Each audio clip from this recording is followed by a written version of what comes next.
한국경제TV 생생한 실전 투자 정보 와우퀴. 월 5,000원 커피값으로 투자 정보가 내 손 안에 배달됩니다. 와우킥 N에서 만나요.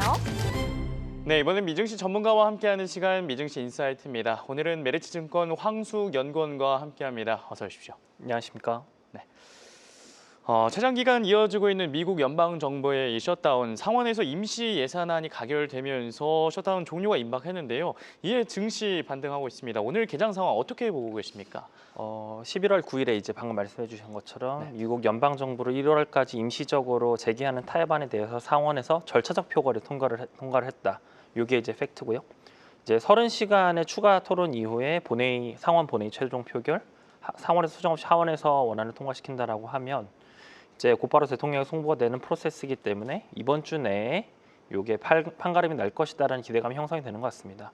시장이 다시 작동하는 핵심 원리는 앞서서도 좀 말씀을 해주셨지만 지금 TJ라고 하는 재무부 현금 잔고가 좀 쌓이면서 그런 부분들이 시장에서 전반적으로 유동성에 대한 어떤 위축 우려로 좀 이어졌던 게 사실인데 그 부분이 해소될 수 있다는 기대감이 지금 뭐 금이나 뭐 코인이나 이런 이제 유동성 관련한 직접적인 그런 그 원자재들까지도 가격을 전반적으로 끌어올리면서 시장이 좀 우호적으로 다시 좀 돌아서고 있다 이렇게 보고 있습니다. 네, 유동성이 들어오면서 시장 전반적으로 금융시장 전반적으로 상승세 이끌어주고 있다 이렇게 말씀해 주셨습니다. 그러면 오늘의 이슈로 바로 넘어가 보도록 하겠습니다.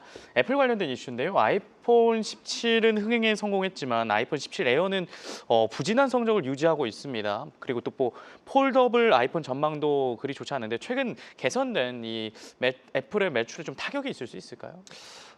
아이폰 에어 17 모델은 기존의 모델 대비해서 좀 더 디자인에 집중한 모델입니다. 그래서 이를 위해서 일부 기능을 희생을 했음에도 불구하고 뭐 예를 들면 뭐 배터리 지속 시간 좀 짧아진다든가 그럼에도 불구하고 아이폰 16 플러스보다 이제 비싸다라는 점이 주요 부진 원인으로 봅니다. 그리고 지금 전반적으로 미국이 뭐 고용 지표들이 좀 부진을 하면서 고용에 따른 어떤 노동소득이 소비의 근원인데 이러한 가격이 비싸고 특히 이제 폴더블의 경우에도 되게 굉장히 비싼 가격으로 예측이 되는 상황에서 이런 가격적인 문제가 일부 이제 제품들의 어떤 부진을 전망하게 하는 그런 핵심 배경으로 보입니다.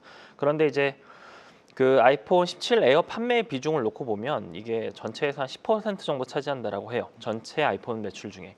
근데 얘가 내년에 이제 그 생산량을 80% 줄인다라고까지 얘기가 나오고 있기는 합니다. 그래서 이 10%라는 17 에어 모델의 포션이 크지는 않지만 전체 물량 자체가 굉장히 줄어든다라고 한다면 이제 전체 17 시리즈에 대해서 눈높이가 낮아지는 그런 이제 요인으로 지금 좀 작용하고 있는 상황이다 이렇게 보입니다. 네. 한편 애플이 아이폰에 구글의 제미나이를 탑재하기로 했습니다. 자체 AI 개발 부진을 좀 인정하고 타사 AI를 활용하는 계획인 것 같은데 어떻게 보십니까?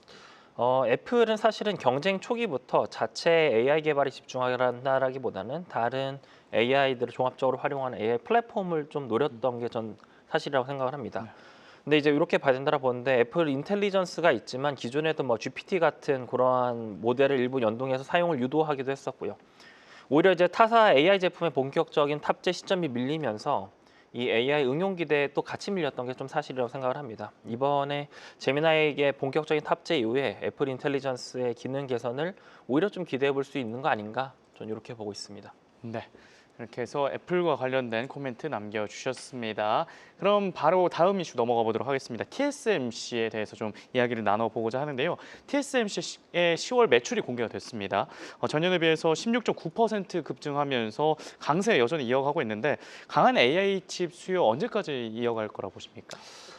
말씀해 주신 대로 TSMC 월간 매출액이 좀 공개가 되었습니다. 오늘 지난달 10월 매출에 공개가 됐는데 3,674억 대만 달러라고 해서 전년 대비 16.9%. 이 숫자는 YTD로 놓고 봤을 때 30% 이상씩 이제 YY 성장률을 기록했던 것에 비교한다라고 하면 좀 이제 다소 실망감을 줄 수도 있는 그런 숫자기는 합니다. 다만 이제 매출액 자체가 사상 최고치를 기록했다라는 점이 시장에는 좀 더 이제 긍정 요인으로 지금 해석이 되고 있고요. 그리고 오늘의 전반적인 주가 반응도 이제 어떤 방금 서두에 말씀드렸던 셧다운 리스크의 완화 기대에 따라 같이 좀 반등하는 모습이 보이는데 뭐 TSMC의 매출액 성장률 그거 하나만 놓고 보면 이거 성장률 꺾이는 거 아니야 이런 우려들이 좀 있을 수 있지만 다른 한편에서 다른 데이터들 오늘 발표된 거 종합적으로 같이 고려해 본다라고 하면 그렇게 좀 눈높이 이런 AI 하드웨어 전반의 눈높이를 좀 낮출 필요는 없다라고 생각합니다. 이를테면 오늘 발표된 데이터 중 하나가 대만 그 IT 매출 중에 메모리 매출액도 같이 나왔는데 이것도 사상 최고치 기록을 하면서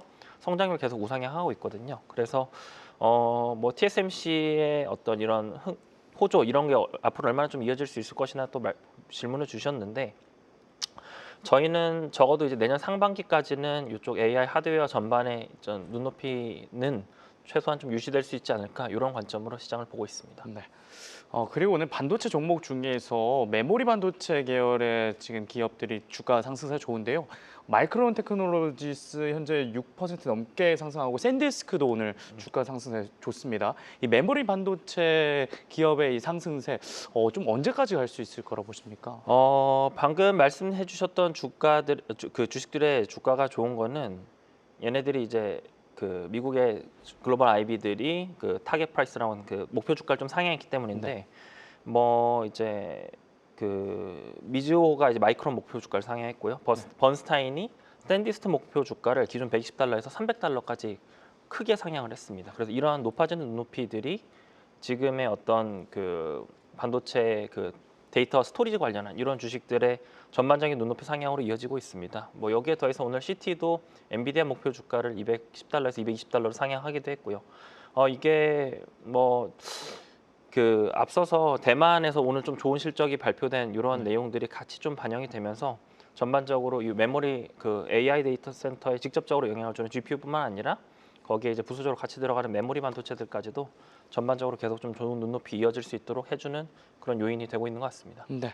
그리고 짧게 그 지난주에 AI 거품론이 사실 미증시에 좀 악영향을 미치기도 하지 않았습니까? 이번에 TSMC의 이 매출이 어떻게 보면 이 AI 거품론을 좀 종식시킬 수 있는 이슈로 활용될 수 있을까요?